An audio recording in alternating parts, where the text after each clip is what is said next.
Hi, this is Dr. Daniel Ronel. I'm here with one of the complementary alternative practitioners on my team, Mark Wood, who is an integral part of any kind of surgery that I do. Mark, what do you do? Well, I'm a nutritional and health counselor, and I talk to people about getting better faster and recovering from surgery more quickly and making choices that change their lives in the long run, not just diets, but healthy changes.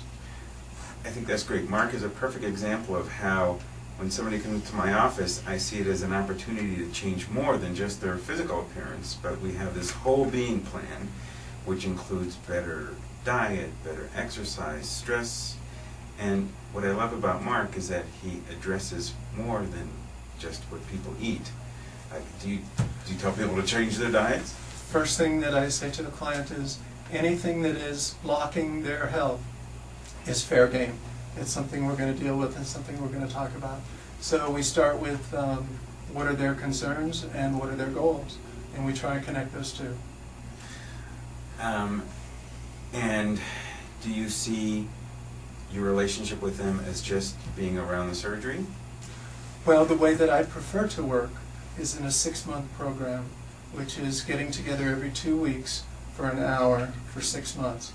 And that's an amazing amount of time as far as changing habits and changing lifestyle, and somebody that's serious about doing it makes a large leap in that time period. What's the most difficult change that you've had to overcome in a patient? For some reason they just don't want to get better, sort of self-defeating behavior. Mm-hmm.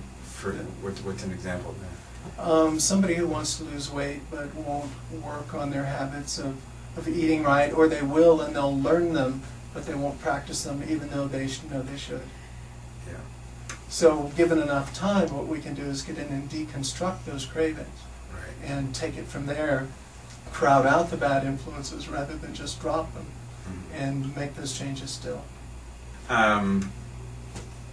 What is something that, let's say somebody is thinking of losing weight and wants to do something right now, maybe in preparation for a consultation or just because they want to be healthier.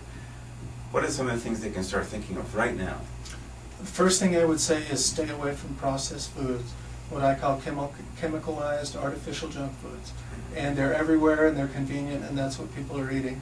But healthy food can be convenient too if you plan ahead, and it can actually be much cheaper, not to mention healthier.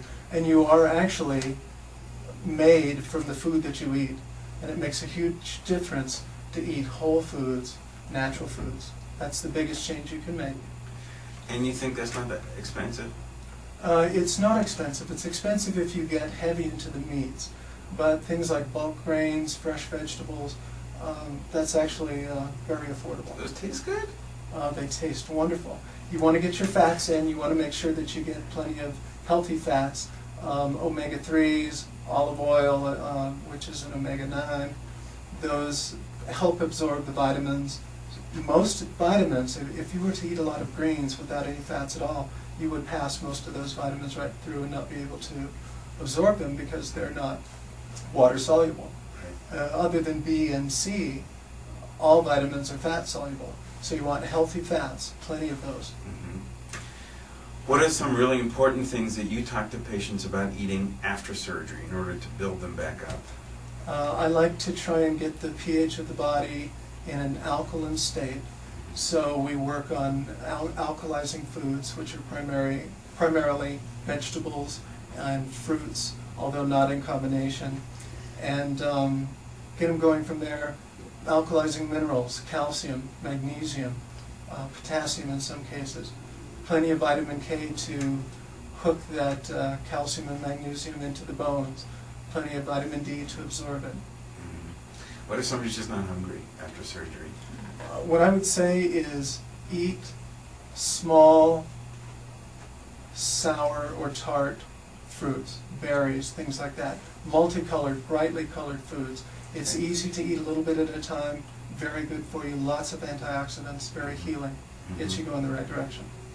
Yeah, I think antioxidants are really important, and we give all of our patients antioxidants in either a nice tasting chocolate form or in a drink that they can drink, because I think antioxidants are hot right now in wound healing. You said you wouldn't mix fruit and vegetables. What do you mean by that? Because fruit, when you eat it, is alkalizing to the system. It's alkaline forming. But it digests very quickly and it's gone out of the stomach. Whereas if you eat vegetables by themselves, there's a lot of fiber there, and they're alkalizing to the system as well. But if you put the two together, the stomach holds everything in there longer so that to digest the fiber, and the fruit goes bad. And so actually you get an acid reaction, and you change the alkaline characteristics of both. Interesting, interesting. So the general rule is that you eat your fruit 20 minutes before you eat anything else, Okay. or 2 hours afterwards. Okay, okay. What about things like that we all do, drink coffee? Coffee's one that I like to pick on, even though I drink a little every once in a while. It's very acidifying, and most people today have a lot of acid waste build up in their tissues, in their systems, and by alkalizing the system you can flush that out. Coffee is not only acidic, there are some benefits to coffee. It's a good antioxidant. The caffeine really is not where you get your boost. The caffeine causes your adrenals to give you that energy boost and ultimately deplete that supply, and you can get exhaust your adrenals. Right. So that's another bad aspect of caffeine. So overall, I would say drink herb teas. Okay. Lots of water. That's the main one. Lots of water. Okay. Does it have to be, designer water? Can it be tap water? Well, the most important thing is just drink water. Okay. Take your body weight in pounds, cut it in half. That's the number of ounces per day you need. Don't guess it. Just for 2 days, track it. See where you really are. And then adjust. That's the best thing you can do. Once you take care of that, of course, the purer the water, the better. Okay, I got you. This is Dr. Daniel Ronel on Talk 1260 KTRC, talking to Mark Wood, nutritionist, about one of my team members for the integrative team. Thank you, Mark. It's been great to be here. Thanks for having me. A pleasure.